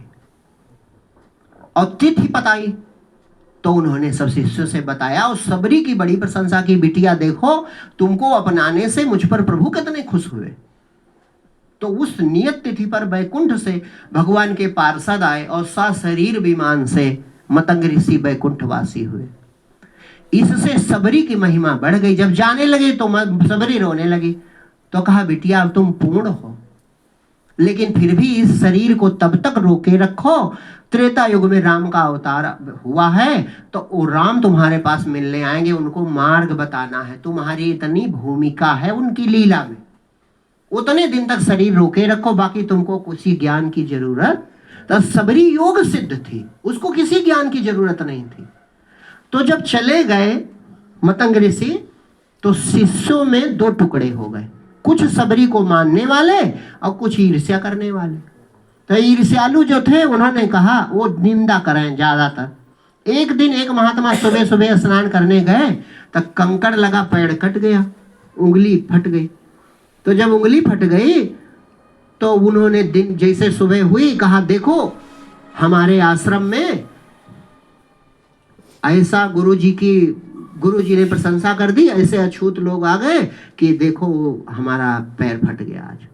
और जब स्नान करने गए तो डुबकी लगाई तो सरोवर का सारा पानी गंदा हो गया, खराब हो गया, बिल्कुल विषैला हो गया। तो कहा देखो अछूत का स्पर्श था इसलिए वो जल भी विषैला हो गया। तो बड़ी निंदा करें। तो जब भगवान राम आए तो ऐसा भी नहीं करते थे, कुछ सबरी से प्रेम भी करते थे। तो वो जब सबने सुना, वन में पूरे खबर ही थी राम भगवान आ रहे हैं, तो सब बड़े प्रसन्न कि जैसे आएंगे हमको मिलेंगे। तो सबरी माता अपनी कुटिया में बैठी कि पता नहीं हमसे मिले कि ना मिले, क्योंकि संत महात्मा हैं, ये लोग निंदा करते हैं। तो जो मानते थे वो आगे इंतजार कर रहे थे। जैसे राम भगवान पहुंचे तो राम भगवान कहते हैं कि मैंने सुना है, जानते वो सब है लेकिन बड़ाई करते अपने भक्तों की। कहते हैं मैंने सुना है यहाँ सबरी माता कोई रहती हैं जिनके शिष्य बनाने मात्र से मतंग ऋषि सशरीर वैकुंठ गए थे, मैं उनके दर्शन करना चाहता हूँ। अब जो मानते थे वे शिष्य बड़े प्रसन्न हुए, कहा अरे महाराज चलो चलो चलो हम बताते हैं, ये सबरी मैया का आश्रम है। अंदर पहुंची। अब सबरी तब सबरी ने कहा था अधम ते अधम अधम अति नारी तिनमा में मदिबंद बिचारी। तो अपने को छोटा कहना कोई गलत बात है? भक्त की खूबी होती, भक्त तो हमेशा अपने को छोटा, नानक नन्हे हो रहो जैसा नन्ही दूब, आय डोंगरा चली गए दूब खूब की खूब। तो वो अपने को छोटा कह रही है सबरी, और लोग तुलसी बाबा गाली दे रहे हैं, देखो कितने मूर्ख हैं। अपने को छोटा कहना कौन गलत बात? लेकिन भगवान राम ने तो छोटा नहीं कहा, भगवान राम ने हृदय से लगाया। भगवान राम रुके, वो जो भोजन कराने लगे। तो वो वाले जो महात्मा थे जो कहते थे कि निंदा करने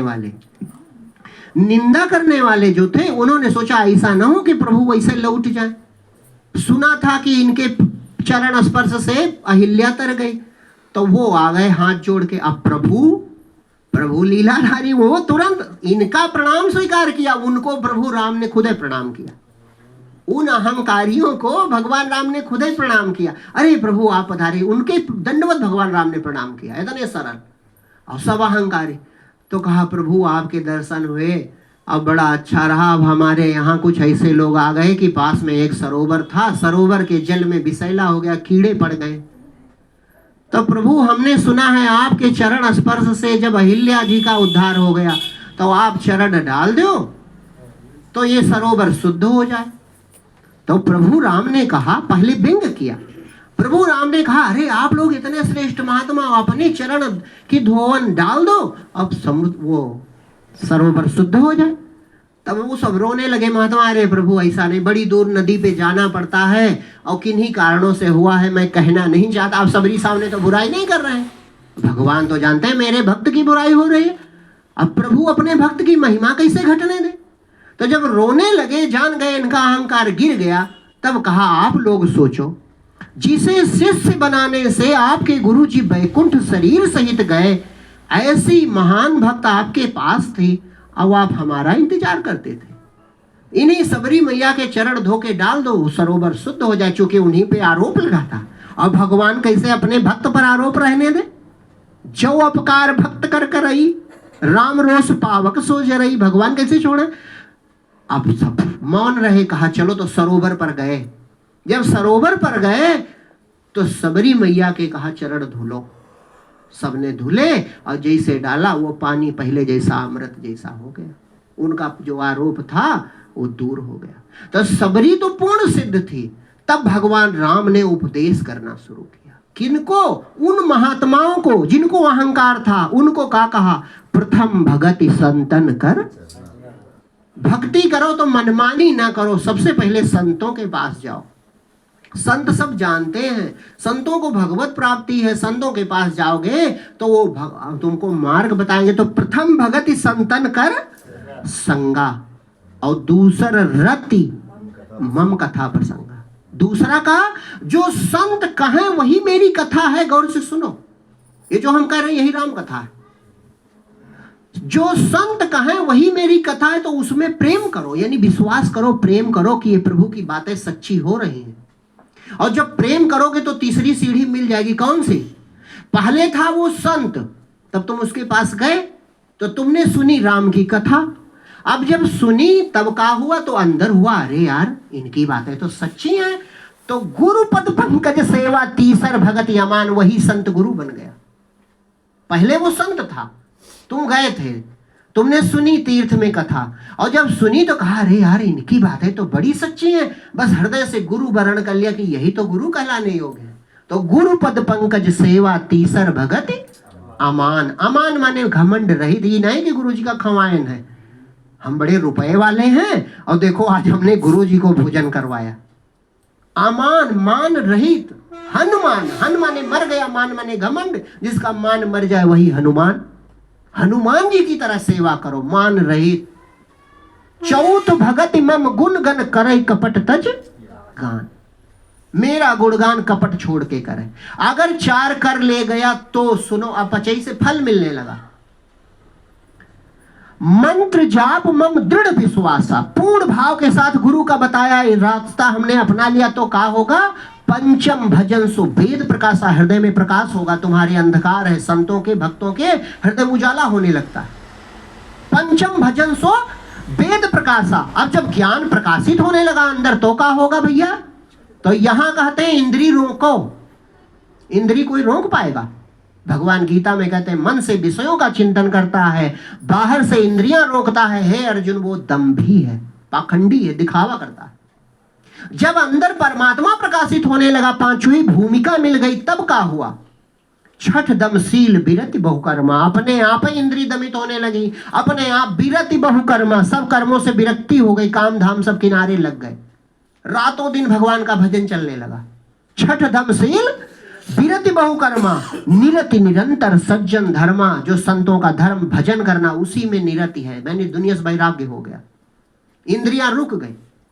और कहा संतोष करो, संतोष करो। संतोष होगा किसी को? अरे वो 8वीं भूमिका है, 8वां जथा लाभ संतोष, 8वीं सीढ़ी है वो। उस अवस्था में पहुंचा तो संतोष आ गया। अब उसको कुछ नहीं चाहिए, गोधन गज धन बाज धन और रतन धन खान, जब आवे संतोष धन सब धन दूर। संतोष हो गया, सब्र हो गया कि अरे प्रभु हृदय में बाहर कहां भटक रहे हो। सपने से जाग गए तो सपने कौन इच्छा। 8वां जथा लाभ संतोषा। अब एक और खूबी आ गई, अपने बेटे में कोई दोष दिखता है, चाहे जैसा हो, चाहे जितनी कमी हो, लेकिन हर माँ के लिए अपना बेटा रात दुलारा होता है। होता कि नहीं होता? तो 8वां जथा लाभ संतोषा। और सपने नहीं देखे, क्यों? क्योंकि पराया बचपन नहीं किया। सिया राम में सब जग जानी। अब सब अपने तो पराया नहीं, तो कमी कौन? कमी कौन बची? अरे जल गंदा जरूर है, लेकिन शुद्धिकरण हो सकता है। भले इसमें कमी है तो भगवान का रूप है, शुद्ध हो सकता है। जब कुकरेल नाला का पानी पीने लायक बन सकता है, तो एक दुष्ट व्यक्ति भी भक्त हो सकता है। सिया राम में सब जग जानी, करऊं प्रणाम। 8वां जथा लाभ संतोषा, सपने नहीं देखे सौ परदोषा। और 9वां सरल, अब सरलता आई। यहाँ सब सरल बने घूम रहे, अंदर बातें चल रही, अंदर कटुता है, अंदर वो है, अरे बड़े सरल है, बोलत कुछ नहीं है। और जब बोली है तो आ गए। अरे ये बहुत ऊंची बात है सरल होना। सरल का मतलब बच्चा सरल होता। बच्चा कैसे सरल होता? इतने लोग बैठे हो और लाके यहाँ लड्डू रखो, और छोटा बच्चा हो पसंद हो सब खाएगा, ये नहीं देखेगा इंतजार करे गुरु जी बंद करें। न शर्म न हाज, काहे? वो सरल है, इसको कहते हैं सरल। सरल क्रोध भी कर सकता है, और सरल दया भी कर सकता है, सरल प्रेम भी कर सकता है, सरल क्षमा भी कर सकता है। और जो बनावटी सरल है वो बोली कुछ ना है। कहीं ऐसे कैसे लड्डू उठा लिए भैया, कथा नहीं खत्म है। तो सरल होना बहुत कठिन है, सरल होना बहुत कठिन है, ये नवी सीढ़ी है, नवम सरल सब संछल ही ना। तो सबरी माता से भगवान कहते कहां है कि नवमा एकहु जिनके हुई, सुनो गौर से, नवमा एकहु जिनके हुई, जिनके एक भी है, पहली भी है, नारी पुरुष सचराचर कोई, सो अतिशय प्रिय भामिनी मोरे। अब अगर भगवान की बात मानते हो और आपका संत से प्रेम है तो तुम भगवान के बहुत प्यारे हो। भामिनी माने होता सुंदरी, सबरी बूढ़ी है, लेकिन भगवान कहते हैं कि तुम ही सुंदर हो। क्यों? क्योंकि मानव एक भगति के नाता, जिसके हृदय में भक्ति है वही सुंदर है, जिसके हृदय में भक्ति है वही सुंदर है। तो भगवान कहते हैं नवमा एको जिनके हुई, नारी पुरुष सचराचर कोई, सो अतिशय प्रिय भामिन मोरे। और सबरी के लिए क्या कहा? सकल प्रकार भगति दृढ़। सबरी को जरूरत नहीं थी इस उपदेश की। तो सबरी से बाद में पूछा कि हम अपनी पत्नी को खोज रहे हैं, तो कहा प्रभु इस मार्ग से जाओ, सुग्रीव से मित्रता होगी। जाने लगे तो कहा प्रभु 2 क्षण रुक जाओ। काहे? अब शरीर का उद्देश्य पूर्ण हुआ। देखो सबरी योग सिद्ध है, योग सिद्ध है, और प्रभु के सामने योग की अग्नि में बैठकर समाधि में और शरीर को भस्मीभूत कर दिया। सबरी ने इतनी महान थी, इतनी महान थी वो। भगवान के सामने ही कहा अब शरीर के उद्देश्य पूर्ण हो गया। बोध तो उसको पहले से था, केवल सगुण लीला में एक अभिनय करना था, भगवान को मार्ग बताना था, बता दिया। तो जब भगवान कह रहे नवमा एकहु जिनके हुई, वो मुझको बहुत प्यारा, सो अतिशय प्रिय, वो मुझे बहुत प्यारा। तो आपको अगर संतों से प्रेम है, भगवान से प्रेम है, कथा सुनते हो, तो तुम भगवान को बहुत प्यारे हो, फिर कोई कमी हो सकती? बस एक ही काम, भाव माने है और अभाव माने नहीं है। तो भाव से भगवान से जुड़ जाओ कि तुम हृदय में हो प्रभु, और केवल रोने लगो, एक ही गुण होना चाहिए और कोई गुण नहीं, केवल रोने लगो। बच्चा छोटा होता है तो उसको एक ही ताकत होती है, रोना, और रोने पे पूरा घर हिला देता। कहते नहीं लाक्षणिक शब्दावली, कहीं ना पूरा घर हिलाए हैं, कहते हैं कि नहीं कहते? तो तुम भगवान को हिला सकते हो, उनका आसन चलायमान कर सकते हो। भगवान को आना पड़ेगा, तुमको मिलना पड़ेगा, केवल तुम्हें उनसे रोना आ जाए, केवल इतना आ जाए बस। एक भजन बोल दीजिए फिर समाप्त करिए, क्योंकि